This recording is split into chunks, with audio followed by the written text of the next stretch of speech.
Consumers want to know the facts about the products they buy, but America's agricultural landscape is not easy to navigate. Between different companies, scientific advancement, government regulations, advertisement campaigns, and an unhealthy amount of myth and misconception, anyone would be hard-pressed to make sense of it. That's where Real Ag comes in. Kyle Bauer and the Real Ag crew bring you truthful, unbiased information about real agricultural concerns. From the producers who make your food, to the store where you buy the final product, and everything in between. This is Real Ag. Now, here's your host, Kyle Bauer. When you drive through pasture areas, you may be tempted to think that this all developed on its own. But the fact of the matter is, grass and pastures need to be managed. Pasture management is our topic tonight on Real Ag. Production of Real Ag is made possible by the Kansas Soybean Commission, the Soybean Checkoff, progress powered by farmers. First, let's define some key terms. Now, pasture and rangeland, sometimes those words are used interchangeably, but I use the word rangeland to denote those areas that are dominated by native plants, such as the Flint Hills here in Kansas. That's a tall grass prairie. Or if I go to western Kansas, then we have, well, generally the high plains, which are dominated by short grasses, buffalo grass, blue grama. Pasture could be referred to areas, when we use that word pasture, I think we're probably has the connotation that the area is probably going to be grazed. You know, pasturing or foraging behavior of animals. So typically anything that's grazed could be a pasture. The biggest use of our rangeland would be for grazing. With different animals. Kansas is primarily a beef state. We have somewhere 5.5, 6 million head of cattle, I think, in the state of Kansas, a few sheep and goats. But we do have areas of native rangeland that are indeed hayed. Mechanically and different ways of doing that. But the reason for haying, of course, is we live in a climate where year-round grazing is not going to work real well, because there's going to be times during the winter, January, February, when we may get significant snowfall, and there's hard for the animals to get at the grass and other plants out there. So having a winter feed supply, and a lot of times that will be prairie hay or other harvested forages. We produce a lot of alfalfa here in Kansas as well, but smooth brome, tall fescue, they also get hayed for that winter feeding time when the animals are going to have a difficult time grazing forage. If the goal is to produce food, wouldn't it be best to turn all pasture into farms? The answer is somewhat complex. One of the reasons rangeland is still there, particularly you think about the tall grass prairie. The whole corn belt once was tall grass prairie. A lot of that's been farmed up now. Well, a lot of our rangeland here in Kansas is still rangeland because it's either too steep, sometimes the soils are shallow and rocky. Subsequently they've remained in grazing land.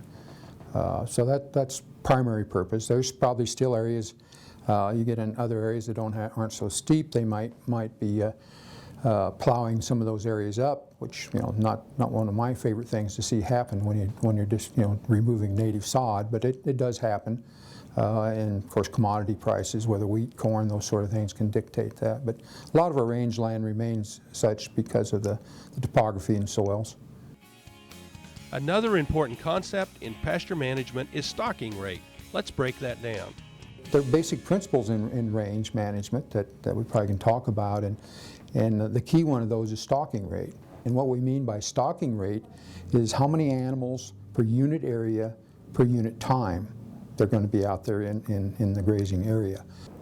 Okay, stocking rate describes the level and intensity of usage of a particular pasture over a specified period of time. Any pasture that you look at will tolerate any level of grazing, okay, as long as it's short enough. In those circumstances where you see cattle maintained on native pasture year-round, it's likely that the stocking rate is conservative enough and the rancher has done careful enough planning where there's just enough cattle out there to consume the year's annual forage production and still leave an appropriate amount of residual material out there to maintain rangeland health. So for instance, here in eastern Kansas in the Flint Hills, during the summer we might allow 7 or 8 acres per cow-calf pair for 6 months. That would be an example of a stocking rate. Now I go to western Kansas, of course you can't use that high of a stocking rate, so there it might be 12, 15 acres for that same cow-calf pair. But that's stocking rate, and that's the key factor. It influences animal gain as well as plant response. Let's talk about some key concepts in pasture management. Management is very important in terms of, I think, the sustainability of our grasslands. Whether we're talking about our native rangeland or these improved pastures. Management is basically a decision-making process, and individuals making those decisions, or maybe a group, it could be a committee almost, but somebody's making those decisions. And again, determining what is the proper stocking rate is that probably the very most important decision that they can make. Next, probably critical stage in rangeland management is controlling soil loss. All of human activity, all of animal activity impacts soil quality and impacts potential erodibility. Livestock are just like human beings. Native ungulates are just like human beings in that they have preferred paths of travel. And when you are consistently using a single path across native rangeland, you will change fundamentally the character of the vegetation that grows in that area, and you will expose soil. One of the routine things that we do as livestock managers is we find creative ways to divert cattle from their preferred lanes of travel. And for a period of just a few years, maybe as little as 3 to 5 years, we can allow that scar that's been produced by human activity to heal itself. Things that we inevitably need when we maintain cattle on pasture, we need a way to keep them at home.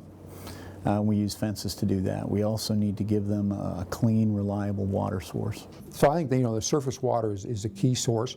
We do have some water that's being pumped from below ground. We used to have windmills that did that, and you'll still see a few of those around. I think more so today, though, we see a lot of the pumps are solar powered, but same way they're tapping it into water that's in aquifers below ground and bringing that to the surface. So you'll see that. Usually then it's put into a steel or a concrete tank, or you'll see people using even big old tires off of big equipment that they'll put concrete in the bottom and hold water. Obviously, if one desires to use a piece of rangeland for winter pasture, if the existing water source freezes solid, cattle aren't going to be able to use that pasture very effectively. Most of our native range areas here in Kansas, what we call surface water, simply ponds that we build, are the primary water source. Those tend not to be very effective during the winter months. In a lot of circumstances, we have to get pretty creative about how we deliver water during those periods of water stress. Not just in the winter when our surface water freezes, but during periods when we just don't have adequate rainfall to replenish our aquifers and our surface water. Here in Kansas, we were talking about rangeland and pasture, and indeed that makes up about 40% of the land surface in the state of Kansas. We have lots of farm ground in the state, but one thing, over a period of years and decades, what we've seen is loss of some of that land for agricultural production anyway, whether it's grazing or crop production. Fragmentation, expansion. If you're familiar with Wichita or cities like that, it's pretty obvious that they're getting larger, and you lose some of that land that's adjacent to it. But a lot of that is dictated by the kind of soil that's there. When the early settlers came out here, and they just broke up the land, they found that for a year or two they might be able to grow a corn crop. Then after that, the production, just the inherent production potential in some of those soils isn't there. And those are areas that probably should have remained and probably still are today in grazing land, range and pasture. The average return on investment in ranching is very low compared to what people could do with their money as an alternative. Ranching is hard work. It starts before the sun comes up and it doesn't ever end. People choose to earn their living that way because they love it, because it's a privilege to be able to work so closely with nature. Farmers and ranchers love nothing more than their land, and they have no stronger motivation than to take care of it and to make sure it's productive over the long term. Okay, and in many cases, that's more than one human lifetime. Farming and ranching enterprises tend to run in families over multiple generations. We appreciate this land as much as a city dweller does from a visual standpoint. We have the added appreciation in that at the end of a career, you have, in terms of human capital, in a well-managed pasture, a well-managed piece of rangeland, a lot of blood, sweat, and tears that then the subsequent generations of your family can then enjoy. Distribution of grazing is an important concept in pasture management. Distribution of grazing, in other words, how are the animals dispersed across the pasture? Animals tend to spot graze. You know, they're somewhat herdish. You watch them, they might have, depending on the size of the pasture, you might have 2 or 3 herds, but they're grazing in an area, and we call that patch grazing. So they might graze that down fairly close, then they move to a different area and graze there. But what happens then, they come back to those same spots and graze regrowth because it's higher quality. But sometimes there are areas of the pasture that they may not want to use.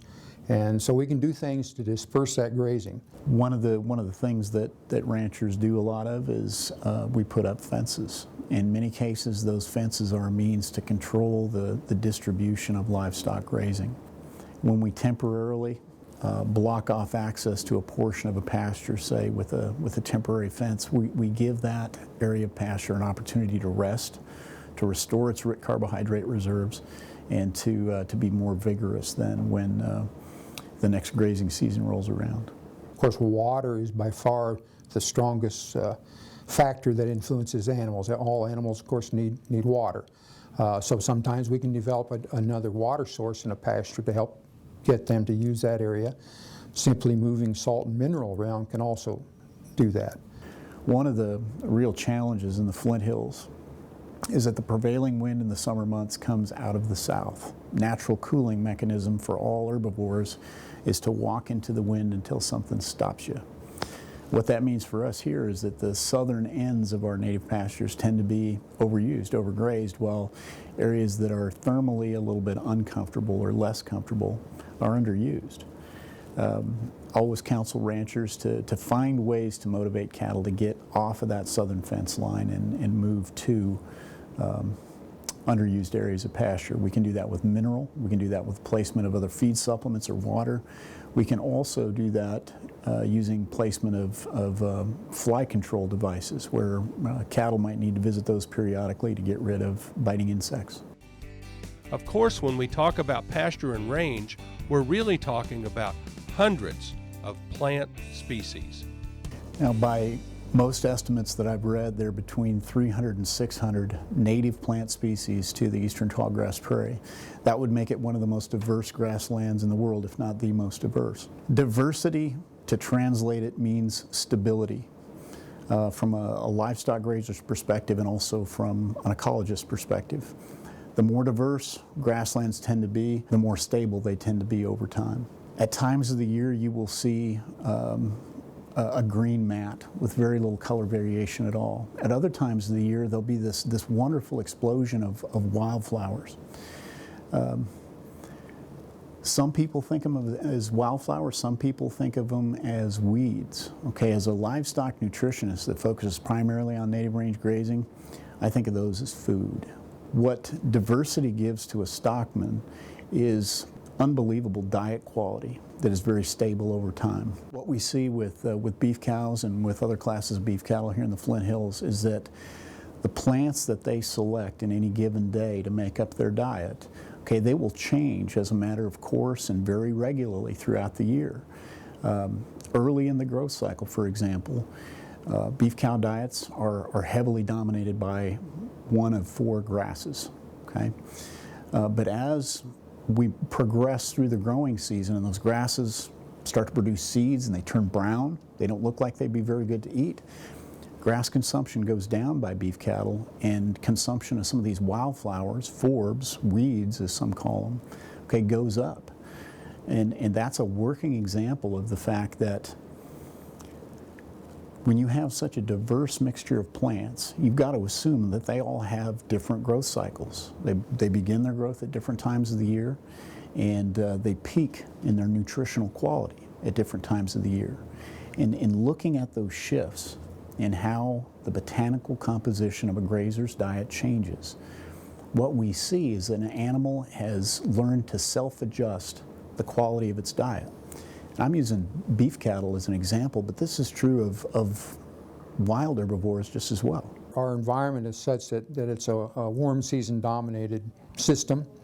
You know, the blue stems and grama, those sort of species are warm season grasses. So they might start growth in, late April, early May, but they're by, September, October, they're shutting down. Eastern Kansas primarily is one of the largest remnants on the globe of what's known as eastern tallgrass prairie. We have a set of soil conditions and a set of moisture conditions here that allow these native plants to establish and proliferate. They're enormously productive, rivaling even some of the modern plant varieties for annual biomass production. Native range by definition is self-sustaining. Some of those little wildflowers that I was talking about before are specially equipped to be little fertilizer factories. The scientific name for that kind of a plant is a legume, but that legume fixes atmospheric nitrogen and pumps it back into the soil for other plants to use.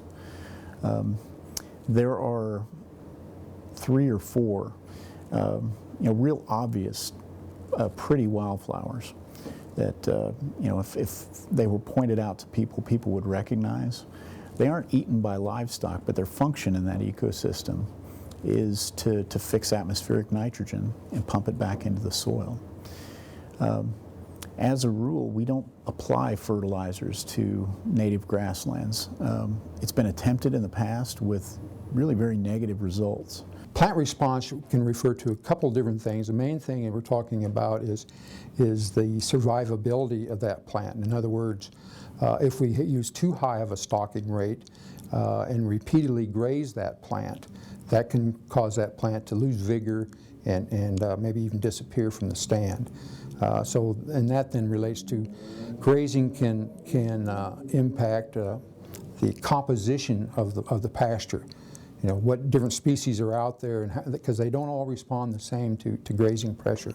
Some are more resistant, and then others are quite sensitive. Grazing is, of course, not the only factor there, because weather can also have an impact on plant response. You have a cafeteria out there, and just like human beings, these animals they'll select things that they like the taste of, or it's meeting a nutritional need, protein or energy content that causes them to select it. Plants aren't the only inhabitant of a pasture. Animals, wild and domesticated, are an important part of the ecosystem. The kind of animal, is also a factor. Most people, like say in this state, have made the decision they're going to run cattle. But even within running cattle, you have options of what breed are you going to use? Am I going to run cow-calf pairs? Am I going to run stockers? The Flint Hills has historically been used a lot for what we call stockers. These 550-pound animals going on grass, and grazing them either for half the summer or for the full summer. Among domestic livestock species, there tends to be very little dietary overlap. Beef cattle, regardless of the time of the year, tend to be very grass-focused in their diet selection. Goats, on the other extreme, tend to be very focused on anything that has a woody stem. Okay, we call those in range management browse species. Sheep are somewhere in the middle. Sheep have a strong preference for broadleaf plants, forbs. They like a little bit of grasses, and they will also select a little bit of browse. It's not uncommon to find one or more of these species being grazed at the same time and in the same location. Even though there's more animals out there, there's no effective increase in grazing pressure because they're all looking for a slightly different thing to put into their diets. In some cases, without knowing it, ranchers all provide a significant amount of habitat for all manner of wild creatures. Native herbivores that everybody sees when they're driving down the road, like deer, but also very small herbivores, carnivores, and all manner of other things that are well below the plane of human vision. But in general, if we maintain variable types of habitats in terms of cover, we find that we have some of our grassland birds, for instance, need almost bare ground, and others, they want some of this old material, that maybe haven't been grazed or burned for a couple of years.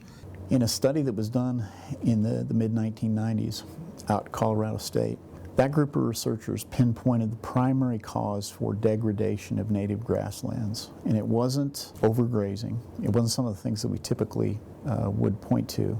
It was something called fragmentation, where the value of native areas as real estate outstrips its value as agricultural land. And those native areas are parceled out into very many small pieces for people to build homes on and things like that. When that happens, okay, the kind of large-scale land management that occurs in a ranching enterprise stops, and there will be undesirable shifts in plant composition at all kinds of levels. The thing that I think is more difficult to understand is that fragmentation also destroys wildlife habitat. Maybe when you look out at a beautiful scene, you think, gosh, it'd be nice to build a house there. Okay, but the very act of building a house so that you can enjoy that native area may place an indelible footprint out there for rangeland ecology and wildlife habitat that can never be erased.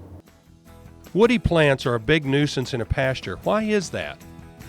It's probably most obvious in eastern Kansas because of our higher rainfall, but one of the things that happens on our rangeland is the invasion of woody plants.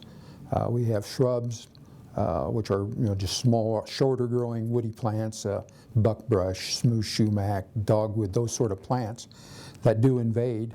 A lot of times if there are several large trees together in one area, there will no longer be any grass in the understory beneath those trees. You can try to carry a fire through that bare spot all you want. Those trees are going to remain where they are. In a circumstance like that, we'll use mechanical brush removal with really common farm implements, but we can buy specialized attachments for those farm implements that will allow us to very quickly remove those large woody plants at their base and to re-expose that canopy to sunlight. Probably the reason that the rangeland had remained, when European man arrived, let's say, was pretty much an open grassland was because of fire. Frequency of fire has kept a lot of these woody plants off. And Native Americans use fire in somewhat for the same reasons we do today. Sometimes it becomes necessary to burn a pasture. What brings that about? Some researchers down at the Kanza Prairie figured out that when we exclude burning from the eastern tallgrass prairie for a period as little as 25 years, that prairie becomes a closed forest canopy. All that to say that woody vegetation likes it here just as much as the grasses do. And when we artificially exclude fire from this ecosystem, as we've done as European settlers for the last 100 years, woody plant species encroach. They occupy space that in a natural condition would be occupied by the eastern tallgrass prairie species. So burning is something that we do as a matter of course to preserve the ecological integrity of this rangeland.